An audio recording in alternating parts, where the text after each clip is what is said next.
Hello, sister friends. It is Jenny here with Senior Perspective, and we're going to talk about some bonus scenes that were in some recent episodes. We have bonus scenes from episode number 9, Standoff at Coyote Pass. Here we go. But you and Janelle were good. So this is an extension of when Mary was back in her ex-B&B. We'll just say it, her Parowan home now. And she has Amber staying with her. So she's sitting on the bed with Amber, which I'm guessing maybe is Amber's bedroom now. I don't have a problem with Janelle. Yeah. You know? Yeah. It would be nice if everyone could just be civil. And they're talking a little bit more about kind of how, well, the sister wives, they don't do a really good job of talking with each other and communicating. I'm really glad to hear that you and Janelle, that's as good as it can be. And so this is on the heels of Mary saying how Robin and Cody didn't look at her, and she kept trying to stare at them and get their eye contact. Cody, fleetingly, she made eye contact with once, and she said Robin just avoided her at all costs. So I am happy that Janelle and Mary are cordial to each other. Yeah, it was, it was cool talking to Janelle. You know, she's telling me a little bit about what she's doing, her property and stuff. That's more than you can say with Robin and anyone else in the family. And Mary has always, I think, wanted to be cordial. And we find out in here that there was a lot more to the conversation that went down between Mary and Janelle. Apparently, Janelle was sharing all about Tata Farms and what she's doing there. I would have loved to have seen that. Why couldn't that whole conversation be in bonus scenes rather than Mary telling Amber that it happened and giving her the Cliff Notes version of it? Honest to goodness, Puddle Monkey. All right. it just seems cool what she's doing in general, like a flower farm. Oh my gosh, it is. Who does that? I know, right? It's so cool. I want a flower farm. And it's so her, too. Like, it's so her. She just has always just wanted to be out in the land and in the dirt and doing stuff like that. That's cool. And I'm like, all right, you go plant that garden. Yeah. I'll eat the tomatoes from it, thanks. Like, it's just not my thing. You would too. I totally would. That's it for that scene. Could have been so much greater if we would have seen the whole conversation between Janelle and Mary, but oh well. Moving on. The next scene I'm going to share with you is when Janelle was talking with her girlfriends in the hotel room. Now, this is coming off the part of the conversation when they were talking about that living with Cody is like living in constant chaos, and it's exhausting. Like, I think that I learned early on, for the sake of keeping peace, to just defer. I can see that. I can see Janelle just doing that all the time, whether it's to keep the peace or whether it's not to keep the peace. Like, I just think Janelle does not like confrontation. And so I don't think it was an intentional, oh, I got to bite my tongue just to keep the peace. I think biting her tongue is her default. It's her comfort zone right there. When somebody said something about me, I just accepted it as the gospel truth. Janelle goes on to share about how she had to also kind of walk on eggshells with the sister wives. You had to be obedient. Not him, not always him, but like anybody, like any of my sister wives, if they gave their opinion about something I was doing, I used to be like, oh, okay, well, I won't want to cause I'll any diminish. waves. I'll just, I don't want to, minimize it. I don't want to create any waves. Now, this again is a bonus scene that they probably could have just thrown out. Why? Because nobody is pushing Janelle to say, which sister wife is she talking about? It makes a big difference. She's not hesitated in the past to use Robin's name and to use Mary's name. So what's stopping now? Let's get some specifics here, can we? It's exhausting to watch this show. It's like the constant chaos of living with Cody, just trying to follow the bouncing monkey and the storyline and the lack of information. Maddening. But the craziest thing comes right now. Janelle shares with us something that I'm believing is one of the, we don't even know for certain, but I believe one of the sister wives said this to her. Listen to this craziness. You know what I mean? So I was told once that my energy and my worry were so negative that I was ruining the financial vibe, and that's why we didn't have enough money. That's insane. What the heck is that? Her worry is ruining the financial vibe, and that's why they didn't have enough money. I demand to know who said that. Well, I mean, on the flip side, you've got Cody, who just spends and spends and spends and spends and doesn't worry at all. And then they end up in all kinds of debt and have all kinds of problems.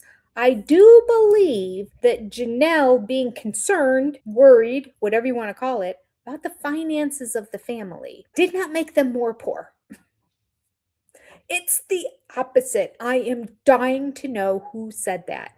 I can see Robin saying it because she's like all into putting blame in other places that it doesn't belong in and saying things that don't really make sense, but they sound flowery on paper. Your worry and concern is ruining the financial vibe of the family. I can hear Robin say it, but I can hear Mary say it, not now really, because Mary seems to be a little bit more logical than that. See, like Robin says things that are just dumb and that don't make sense. Mary, she doesn't outright say dumb stuff like that. The only place of ignorance I've noticed Mary is in her like emotional state, her emotional connection to others and especially to Cody. But she seems to be intellectually a step ahead of Robin. Even though Robin took geometry and calculus when she was in college. I just took calculus and geometry in college, but no big deal. No, I seriously doubt that. Do you think that would change the outcome if you were more vocal with things? No. I don't think so. I don't know. I finally had the bandwidth to realize it wasn't true, and I didn't have to accept what they said or what people's opinion was of me if I knew what the truth was. Bandwidth? Come on, Janelle. I don't like that this whole family's starting to talk like they're a walking therapy session. Just say you finally realized the things people were telling you were not true. That's all. Bandwidth. Tired of the new blah blah mumbo jumbo. It's like people these days just like to add more words to sentences, as if more words makes you sound more intelligent. That seems to be a thing, doesn't it? I'm just saying Janelle, I'm not even just saying the Browns, but like, doesn't that seem to be a thing that's been happening lately? It's bugging me. I'm much more of a left brain, let's get to the point kind of person. Sorry, I'm tired. She's old. You forgive her?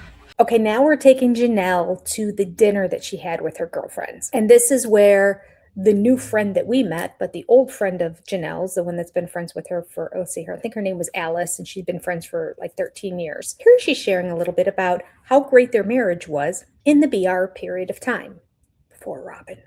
It was a beautiful marriage between all of them in the beginning. You know, even though they had like their arguments, I saw the beautiful side of the relationship, and they fought so hard, you know, So much to kind potential in the beginning. Yeah. I mean, she did witness us when we were all still like working towards the goal, right? So Janelle goes on to full on blame the entire divorce on Cody, which is pretty great. It's pretty great. I think it's probably somewhat shocking after you see that we all unraveled so quickly. But, you know, it just takes one person saying they don't want to be responsible anymore, and that's the end of it. Yep, we had a beautiful marriage, all of us. It was a well-oiled machine. It worked for everybody. And then, when one person just decides, I don't want to put the effort in anymore, then, well, that's the end of the marriage. Who could that be? Me, Cody Brown. I mean, I do feel like the signs of the unraveling were there. We kept trying to work and put it together.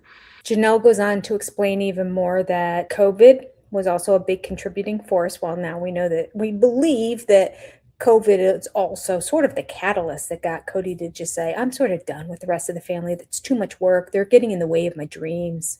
Now they're all gone. He should be happy, right? Funny we're not seeing that on the show. Well, Janelle talks to the COVID situation a little bit right here. But, I mean, COVID definitely was a big part of it. The way that everything was so divisive, and Cody kind of was in one camp, like he was not willing to accommodate his adult children.